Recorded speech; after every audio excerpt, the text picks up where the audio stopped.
Kata Nabi, kalau sholatnya ingin sempurna dimulai dari wudhu. Yang pokok dalam wudhu itu ada 4. Sisanya sunnah. Awas, kalau yang 4 ini tidak sempurna maka batal wudhunya. 1. Faghsilu wujuhakum, basuh wajahnya. Kalau disebutkan wajah dalam bab wudhu, itu tidak ada yang lain kecuali bagian tampak muka, gitu ya. Kalau yang punya jenggot, itu termasuk janggutnya di selai-selai. Sifat wudhu cuma ada 3. 1. Pakai keran. 2. Pakai gayung. 3. Air yang mengalir. Ya, seperti di sungai ada air mengalir, itu nggak ada masalah. Tapi kalau menggunakan gayung atau semisalnya, Nabi itu diriwayatkan dalam hadis itu sangat menghemat air. Bahkan pernah beliau kemudian berwudu, kalau kita kemudian hitung, itu hanya sejumlah Pak, seaqua gelas Pak, cukup.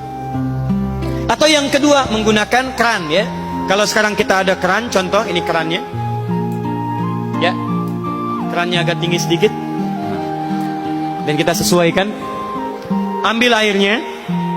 Misal contoh, ghosala. Ghosala itu bukan ditumpahkan, ambil air, tumpahkan di tempat yang akan dibasuh gini. Yang telunjuk itu kemudian menghapus atau menghilangkan kotoran di sela-sela mata, contoh. Yang jempol menghilangkan kotoran di sela-sela telinga bagian belakang di sini. Ya. Kalau misalnya saya mulai ambil airnya, kemudian saya tumpahkan di sini. Yang telunjuk membersihkan di jari-jari di sini, di sela-sela mata. Yang jempol kemudian membersihkan di sela-sela di bawah telinga sini.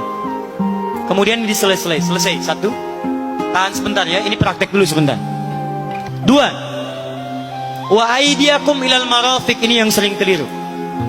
Dan tangan sampai siku. Jadi saat kita mengambil air wudhu, ambil airnya, tumpahkan dari sini ilal marafiq sampai ke siku ke sini. Balikan lagi ke depan. Jadi bukan kerannya dibeginikan, sikunya dibeginikan, takut, bukan. Jadi bukan siku diteruskan ke bawah. Yang tepat itu ambil airnya, kemudian basuh dari sini sampai dengan ke sikunya. Hati-hati, ini ada maknanya. Dan jika benar di hadis Muslim, jika orang wudunya benar seperti ini, maka bersamaan dengan jatuhnya air wudhu itu, jatuh pula dosa-dosa dan kotoran yang melekat pada anggota tubuhnya. Tidak cukup dengan amin, nanti kita lihat dulu. Tangan selesai, pindah kemana? Bukan ke rambut, tapi kepala. Jadi dalam bab wudu yang diusap bukan rambutnya, kepalanya. Itulah keadilan Allah. Kalau yang diusap kepalanya, semua manusia yang hidup pasti punya kepala. Tapi kalau yang diusap rambutnya, ada ketidakadilan, karena tidak semua orang punya kepala, punya rambut. Tuh. Nah sekarang lihat sini. Ketika kita diminta mengusap kepala, bahasanya masaha. Masaha itu begini. Ini saya punten. Bismillah. Ini ya. Ambil airnya, tumpahkan, baru kemudian diusapkan ke kepalanya.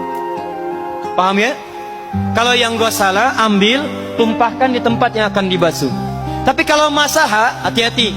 Ambil airnya, tumpahkan, baru diusap. Jadi bukan diambil air, tumpahkan di kepala begini. Yang dibasuh kepalanya bukan rambutnya. Jadi kalau ada laki-laki sudah dandan, sisiran, rapi, tiba-tiba keran dibuka, yang diusap cuma rambutnya, ulak. Itu batal wudunya. Tidak sah. Harus diulang. Terakhir kaki dibasuh sampai dengan bagian mata kakinya, dan ini tidak perlu saya terangkan karena mudah bagi kita untuk mempraktekannya. Tapi yang ingin saya jelaskan satu ini saja. Perhatikan baik-baik. Yang 4 ini wajib wudu. Tambahannya sunnah. Niat dimasukkan dalam wajibnya. Lihat sini. Kumur-kumur sunnah. Telinga sunnah. Istinsyak sunnah. Yang 4 ini wajib. Tapi terlepas dari wajib dan sunnahnya, perhatikan baik-baik. Kenapa ini disebut dengan wudu? Dan hebatnya Al-Quran mengistilahkannya dengan taharah. Taharah. Apa itu taharah? Apa itu suci? Taharah. Apa itu taharah? Suci. Apa itu suci? Taharah.